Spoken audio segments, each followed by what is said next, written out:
Subscribe ಆಗಿ ನಮ್ಮ ಚಾನಲ್ಗೆ, ಹಾಗೆ ಬೆಲ್ ಐಕನ್ ಕ್ಲಿಕ್ ಮಾಡಿ ಒಂದು ಲೈಕ್ ಮಾಡಿ.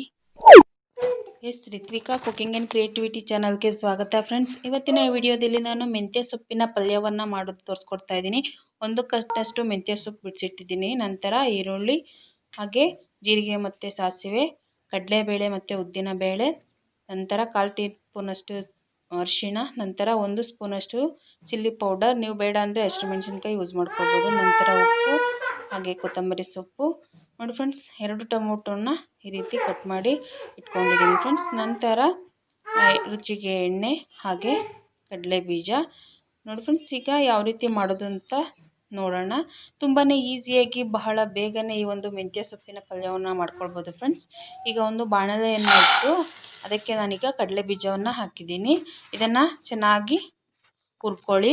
ಹುರ್ಕೊಂಡು ಇದನ್ನು ಪುಡಿ ಮಾಡ್ಕೊಳ್ಬೇಕು. ನೋಡಿ, ಈ ರೀತಿ ಇರಬೇಕು. ಈಗ ಇದನ್ನು ಪುಡಿ ಮಾಡ್ಕೊಳ್ಳಿ. ನೋಡಿ, ಈಗ ಪುಡಿಯಾಗಿದೆ. ನಂತರ ಈಗ ಅದೇ ಬಾಣಲೆಯನ್ನಿಟ್ಟು ನಾನೀಗ ಎಣ್ಣೆಯನ್ನು ಹಾಕೋತಾ ಇದ್ದೀನಿ ಫ್ರೆಂಡ್ಸ್.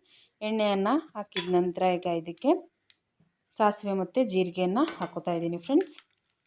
ಇದು ಹಾಕಿ ಇದು ಚಿಟಪಟ ಅಂತ ಸಿಟ್ಟಿದಾದ ನಂತರ ಈಗ ಇದಕ್ಕೆ ಈರುಳ್ಳಿಯನ್ನು ಹಾಕೊಳ್ಳೋಣ ಫ್ರೆಂಡ್ಸ್. ಈರುಳ್ಳಿಯನ್ನು ಹಾಕಿದ್ದಾದಮೇಲೆ ಈಗ ಇದಕ್ಕೆ ನಾವು ಕಡಲೆಬೇಳೆ ಮತ್ತು ಉದ್ದಿನ ಬೇಳೆಯನ್ನು ಹಾಕೊಳ್ಳೋಣ ಫ್ರೆಂಡ್ಸ್. ನೋಡಿ, ಈಗ ಹಾಕಿ ನೀಟಾಗಿ ಫ್ರೈ ಮಾಡ್ಕೊಳ್ಳಿ. ನೋಡಿ, ಚೆನ್ನಾಗಿ ಸ್ವಲ್ಪ ಫ್ರೈ ಮಾಡ್ಕೊಂಡಾದ ನಂತರ ನೋಡಿ ಕಲರ್ ಈ ರೀತಿ ಚೇಂಜ್ ಆದ ನಂತರ ಈಗ ಇದಕ್ಕೆ ನಾನು ಟೊಮೊಟೊವನ್ನು ಸೇರಿಸ್ಕೊತಾ ಇದ್ದೀನಿ. ಟೊಮೊಟೊ ಸ್ವಲ್ಪ ಚೆನ್ನಾಗಿ ಬೇಯಬೇಕು ಫ್ರೆಂಡ್ಸ್. ಸ್ವಲ್ಪ ಮೆತ್ತಗಾಗಬೇಕು. ನೋಡಿ, ಈ ರೀತಿ ಚೆನ್ನಾಗಿ ಫ್ರೈ ಮಾಡ್ಕೊಂಡಾದ ನಂತರ ನೋಡಿ ಟೊಮೊಟೊ ಈಗ ಸ್ವಲ್ಪ ಬೆಂದಿದೆ. ಈಗ ಇದಕ್ಕೆ ನಾನು ಅರಿಶಿಣದ ಪುಡಿಯನ್ನು ಹಾಕ್ತಾಯಿದ್ದೀನಿ. ನಂತರ ನಾವು ತಗೊಂಡಿರೋಂತಹ ಚಿಲ್ಲಿ ಪೌಡರ್ ಹಾಕಿ ಚೆನ್ನಾಗಿ ಫ್ರೈ ಮಾಡಿ ಫ್ರೆಂಡ್ಸ್. ನಿಮಗೆ ಚಿಲ್ಲಿ ಪೌಡರ್ ಬೇಡ ಅಂದರೆ ನೀವು ಹಸಿರು ಮೆಣಸಿನ್ಕಾಯಿನ ಯೂಸ್ ಮಾಡ್ಕೊಳ್ಬೋದು ಫ್ರೆಂಡ್ಸ್, ಅದು ಕೂಡ ಚೆನ್ನಾಗಿರುತ್ತೆ. ನಂತರ ಈಗ ಇದಕ್ಕೆ ನೋಡಿ ಫ್ರೆಂಡ್ಸ್, ಈಗ ನಾನು ಮೆಂತ್ಯ ಸೊಪ್ಪನ್ನು ಸೇರಿಸ್ತಾ ಇದ್ದೀನಿ. ನೋಡಿ, 1 ಕಟ್ನಷ್ಟು ನಾನು ಇಲ್ಲಿ ಸೊಪ್ಪನ್ನು ತೊಗೊಂಡಿದ್ದೀನಿ ಫ್ರೆಂಡ್ಸ್. ನೋಡಿ ಫ್ರೆಂಡ್ಸ್, ಈಗ ಸೊಪ್ಪನ್ನು ಹಾಕಿದ್ದೀನಿ. ಈಗ ಸ್ವಲ್ಪ ಈ ರೀತಿ ಫ್ರೈ ಮಾಡ್ಕೊಳ್ಳಿ. ಈ ರೀತಿ ಫ್ರೈ ಮಾಡ್ಕೊಳ್ಳಿಲ್ಲ ಅಂದರೆ ಸೊಪ್ಪು ಕಹಿ ಬಂದುಬಿಡುತ್ತೆ ಫ್ರೆಂಡ್ಸ್.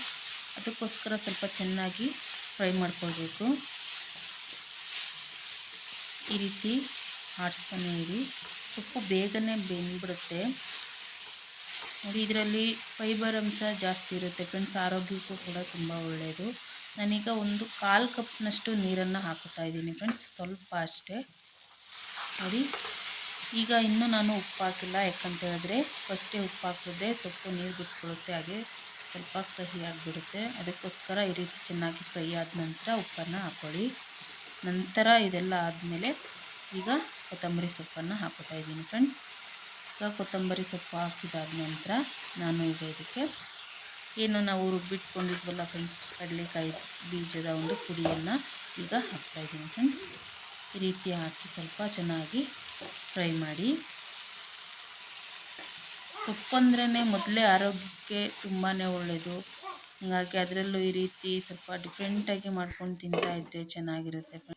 ರೊಟ್ಟಿಗೆ, ಪೂರಿಗೆ, ಚಪಾತಿಗೆ ಎಲ್ಲದಕ್ಕೂ ಕೂಡ ಚೆನ್ನಾಗಿರುತ್ತೆ ಫ್ರೆಂಡ್ಸ್. ನೀವು ಒಂದ್ಸರಿ ಟ್ರೈ ಮಾಡಿ ಅಂತ ಹೇಳ್ತಾ, ಈ ವಿಡಿಯೋ ಇಷ್ಟ ಆದರೆ ಲೈಕ್ ಮಾಡಿ ಅಂತ ಹೇಳ್ತಾ ಈ ವಿಡಿಯೋ ಮುಗಿಸ್ತಾ ಇದ್ದೀನಿ ಫ್ರೆಂಡ್ಸ್. ವಿಡಿಯೋ ನೋಡಿದ ನಿಮಗೆ ಧನ್ಯವಾದಗಳು ಫ್ರೆಂಡ್ಸ್.